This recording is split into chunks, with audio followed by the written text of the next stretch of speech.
नमस्कार। तो ओम माथुर जी रायपुर आ चुके हैं। शायद ये उनका दूसरा मौका है रायपुर इंचार्ज होने का, मतलब छत्तीसगढ़ इंचार्ज होने का। और उनके आने से इस मरी हुई सी भाजपा, जो छत्तीसगढ़ की भाजपा है, इसमें शायद कुछ जान आए। और शायद मोदी और शाह जी का भी यही सोचना है कि ओम माथुर जी को वो ऐसी जगहों पे भेजते हैं जहां उन्हें लगता है कि जान फूंकने की ज़रूरत है।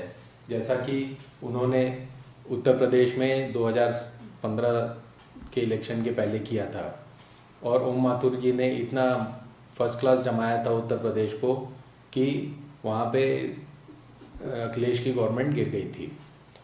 मेरा सबसे पुराना अनुभव है ओम माथुर जी के साथ का 2003 के इलेक्शन में, जब वो मध्य प्रदेश के इंचार्ज थे और उमा भारती जी बहुत तेज़ी से कैंपेन कर रही थी। और मुझे याद है कि वो करीब करीब हर शाम को जहाँ भी होती थी वो ओम माथुर जी से ज़रूर बात करती थी और वो अपने नोट्स एक्सचेंज करते थे। तो ज़रूर इस आदमी में कुछ ना कुछ काबिलियत है जिसकी पार्टी में बहुत इज्जत है। इसके अलावा ओम माथुर जी बाद में गुजरात के इंचार्ज रहे, जहां उनकी उस समय मुख्यमंत्री नरेंद्र मोदी जी से बहुत पटने लग गई और दोनों ने आपस में एक दूसरे को ट्रस्ट करना सीख लिया।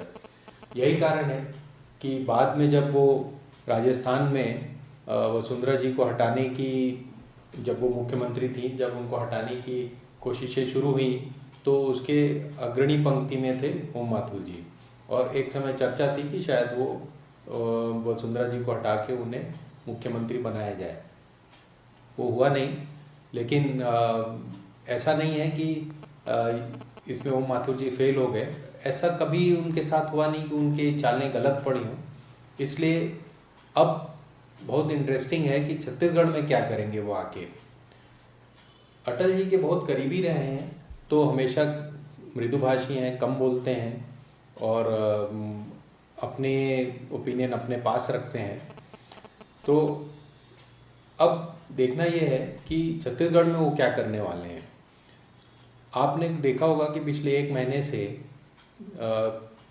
टी.एस. सिंहदेव जी कुछ भी नहीं बोल रहे हैं और पता नहीं कहाँ हैं, परिदृश्य से ही गायब हैं।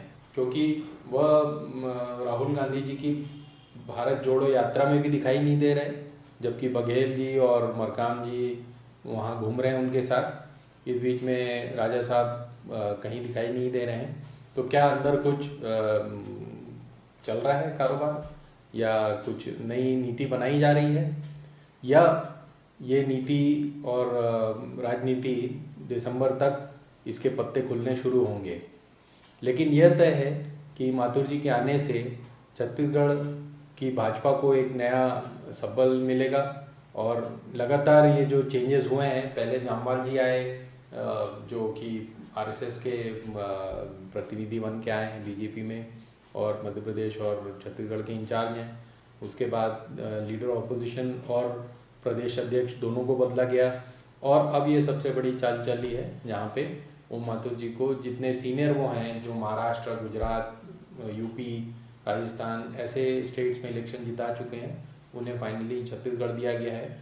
इसका मतलब ये है कि छत्तीसगढ़ पे अब मोदी शाह की बहुत अच्छी नज़र है, क्योंकि बिहार में जो गलतियां हो गई हैं उसको सुधारने के लिए और यहाँ की पूरी 11 सीटें इंश्योर करने के लिए, यहाँ 2023 का इलेक्शन में जीत इंश्योर करने के लिए अब शायद उन्होंने अपने फाइनल कार्ड खोलने शुरू कर दिए हैं।